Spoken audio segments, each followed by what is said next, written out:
ወርቂ ኣብ ታሪኽ ደቂ ሰባት ዕዙዝ እጃም ካብ መንግስት ተጻውቱ ክብራት ማዕድን ብቐዳምነት ይጥቀስ። ወርቂ ብኣንጸባራቂ ቀለምን ኣንጸባራቂ ጽባቐኡ ብገይጺ ንድፍን መንፈሳዊ ጸጋኡ ካብ ቁሳዊ ጸጋ ዓሚቕ ዝኾነ ስምዒት ዝሕዝ መግለጺ ሃፍቲ ክብሪ ጽባቐ መንነት ተገይሩ ይውሰድ። ብቐለሙ ምብልጭላጩ ብዝተደለየ ቅርጺ ክትዓጻጸፍ ምኻሉ እዚ ጥራሕ ዘይኮነ ዘይምረት ብምዃኑ ካብ ካልኦት ዓይነታት ሓጺናት ፍልይ ይገብሮ። ብደለይቱ እውን ዝወሃቦ ልዑል ግምት ካብ ካልኦት ሓጺናት ፍልይ ዝበለ ታሪኽ ክህልዎ ይገብሮ። ወርቂ ሰባት እንትረኽቡ ልቦም ብሓጎስ ይመልእ፣ ውቅዒ ልቦም ድማ ይውስኽ፣ ዝሕዝውን ዝጭብጥውን ይጠፍኦም። ኣብ መሬት ኣብ ሩባታትን ወሓስትን ትሕቲ ሽሕ ዝቁጸሩ ሜትሮታት ብምዃዓት እንትእልሹ ነይሮም እዮም።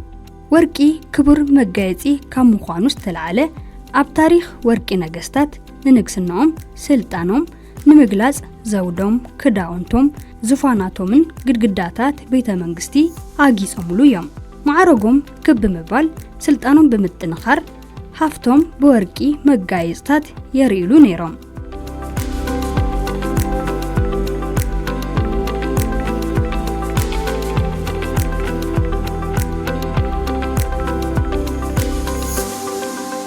ወርቂ ብምስሊ ዓሳ ኣዕዋፍ እንስሳትን ካልኦት ነገራትን ዝተቐረጹ ናይ ወርቂ ጣዖታት ከም ኣማልኽቲ ተቖጺሮም ተመሊኾም እዮም። ሰባት ወርቂ ንምርካብ ዝገብርዎ ላዕልን ታሕትን ኣዝዩ ልዑል እንትኾን ንስልጣነ ዘበርከቶ ግደ ዕዙዝ እዩ። ወርቂ ምስ ኣንጸባራቂ ብርሃን ጥበብ ፍልጠትን መንፈሳዊ ምንቕቓሕ ዝተኣሳሰር ልዑል ዝኾነ ጽባቐ ቅድስና ወዲሰብ ክቡር ቦታ ዝሃቦ ግዘ ዝሳገር ኣርማ እዩ። ወርቂ ብዝተፈላለዩ ባህልታትን እምነታትን ዘመን ተሳጋሪ መተካእታ ዘይብሉ ሃፍቲ ኣብ ዝተፈላለዩ ስልጣነታት ዓለም ወርቂ ጽዕንቶ ፈጢሩ ንዘበናት ተሳጊሩ እዩ። ብዙሓት ጥንታውያን ስልጣነታት ቀለም ወርቂ ብጫ ብምዃኑ ምስ ፀሓይ የራኽብዎ። ኣብ ስልጣነ ግብፂ ፀሓይ ኣካል ኣማልኽቲ ከም ዝኾነ ስለ ዝእመን ምስ ኣማልኽ ፀሓይ ራ ዝበሃል ብምትእስሳር ዘለዓለማውነት ይውክል።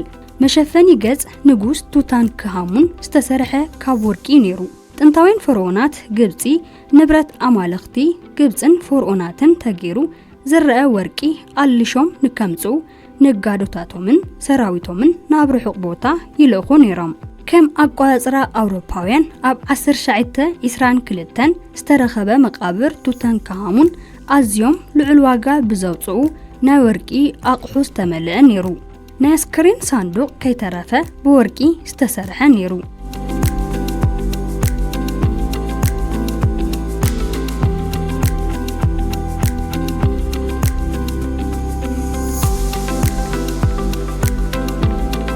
ኣብ ስልጣነ ኢንካ ወርቂ ንብዓት ፀሓይ ዝብል መፀውዒ ተዋሂብዎ ይምለኽ ነይሩ። ኣብ ሂንዱይዝም ድማ ወርቂ ምልክት ሓቅን ንሞት ምስዓር ከምዃኑ ይግለጽ። ቤተ መቕደስ ፓድማና ባስዋሚ ዝርከቡ መወናብራት ካብ ወርቂ ዝተሰርሑ እዮም። ወርቂ ከም ቅዱስን ብልጽግናን ተገይሩ ይውሰድ። ኣብ መርዓ ኣማልኽቲ ንምኽባርን ጽቡቕ ዕድል ንምምጻእ ወርቂ ብሰፊሑ ይጥቀምሉ። ኣብ ጥንታዊት ቻይና ወርቂ ምልክት ሃፍትን ሓይልን ተገይሩ ይውሰድ። ቻይናውያን ወርቂ ንፀሓይ ዝውክል ምስ ዘለዓለማውነት ዝተተሓዘ ኢሎም ይኣምኑ ነይሮም። ወርቂ ጽቡቕ ዕድል ብልጽግናን ሃፍቲ ዝተተሓዘ እዩ፣ ብፍላይ ኣብ ሓድሽ ዓመት ወርሒ። ቻይናውያን ዝተሓላለኹ መጋየጽታት ዘውድታት ቀበቶታትን መገልገልታት ንምስራሕ ይጥቀምሉ ነይሮም። ናብ ስልጣነ ሜሶፖታምያን ኣሲርያን እንትንኸድ ድማ ወርቂ ብልምዲ ናይ ኣስማት ጥበብ ምስ ዝበሃል ጠልሰም የተኣሳሰርዎ። ናብ ዘበነ ስልጣነ ኣኽሱም እንትንመጽእ ድማ ወርቂ ሳንቲም እናተሰርሐ ንዓለም ለኸ ዕድጊት ይውዕል ከም ዝነበረ ታሪኽ ይምስክር። ክሳብ ሕጂ እውን ኣብ መላእ ትግራይ ወርቂ ፍሉይ ቦታ ይወሃቦን ኣብ ዝተፈላለዩ በዓላት ደቂ ኣንስትዮ ትግራይ ብወርቂ ጸቢቐን ምርኣይ ልሙድ እዩ። ናብ ኣብ ክፋላት ኢትዮጵያ ኣብ ዓመት በዓላት መርዓ ኣብ ካልኦት ሰዓታት ብወርቂ ወቂብካ ምርኣይ ዝተለመደ እዩ። ናይ ብርክት ዝበላ ምዕራባውያን ባህሊ እንትንዕዘብ ድማ ወርቂ ንናይ ጋብቻ ቀለበት ብምጥቃም ዘለኣለማዊ ምትእስሳር ጋብቻ የመላኽት። ወርቂ ስለ ዘይበላሸውን ዘይብስብስን ብመንፈሳዊ ዓለም ኮነ ብቁሳዊ ዘላቂ ንጽህናን ፍጹምነትን ይውክል።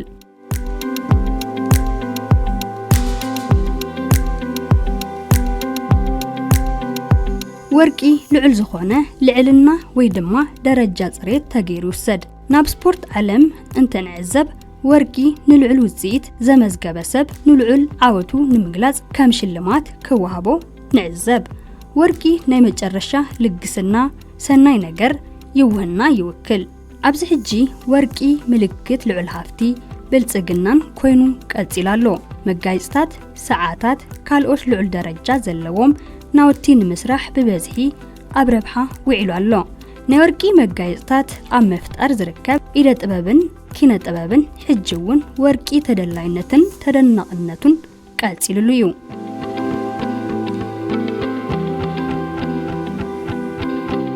ኣብ ዘመናዊ ስልጣነ ወርቂ ንዕድጊት ሃፍቲ መዋሕለሊ ንዓለም ለኸ ፖለቲካን ምጣነ ሃፍትን መለክዒ ሙቐት ምባል ይከዓል። ኣብዚ ሕጂ ዘለናሉ ዘመን ወርቂ ኣብ ኢንዱስትሪ መዘናግዒ ልዑል ቦታ ሒዙ ይርከብ።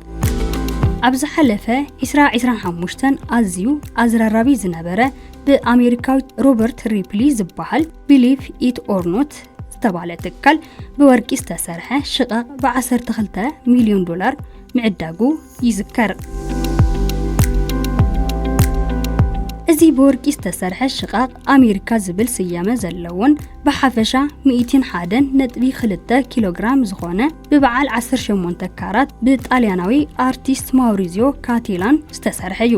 በተመሳሳሊ እውን ኣብ 2019 ኣብ እንግሊዝ ካብ ቤተ መንግስቲ ቤሌንሃይም 4.8 ሚልዮን ፓውንድ ዘውፅእ ብ5 ሰባት ዝተሰረቀ እውን ነይሩ እዩ።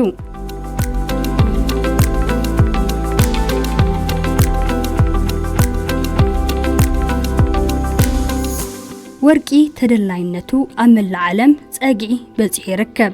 ቴክኖሎጂ ዕደና ማዕድን ምስ እናተማሓየሸ ምምጽኡ ካብ 1950 ንነዘ መብዛሕትኡ ሃፍቲ ማዕድን ወርቂ ምውፃእ ተኻኢሉ እዩ። በዚ ድማ ዓለም ለኸ ማሕበር ንግዲ ወርቂ ብዘውፅኦ ሓበሬታ ክሳብ ሕጂ ብደቂ ሰባት ኣብ ረብሓ 216,265 ወርቂ ጥራሕ እዩ።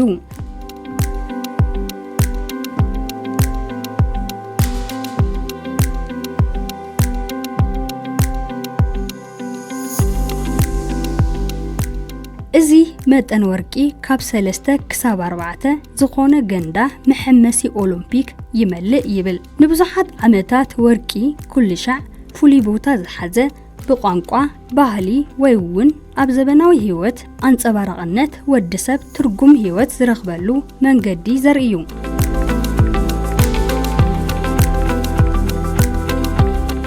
ብሰብ ሃፍቲ ወርቂ ከም ኣተኣማማኒ ንብረት ተገይሩ ይውሰድ። ብሄራዊ ባንክታት ድማ ዘለወን ውህልል ወርቂ ንምጣነ ሃፍቲ ሃገራት መለክዒ ገይረን ይወስደኦ።